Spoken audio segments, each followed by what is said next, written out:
What's up guys, we're watching Sid Gaming and today we are going to talk about the Sony PlayStation 5 error WS-116483-3. It's a problem connecting a server.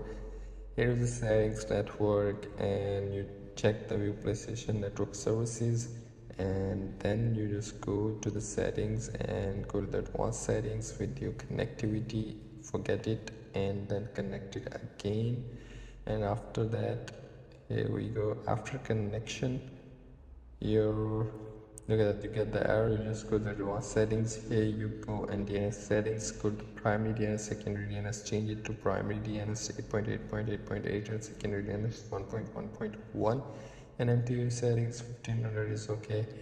And then you connect that again and simply go to check the server. Sometimes the server is down, that's why you get this error. And if the server is down, then wait, Sony will fix this up automatically.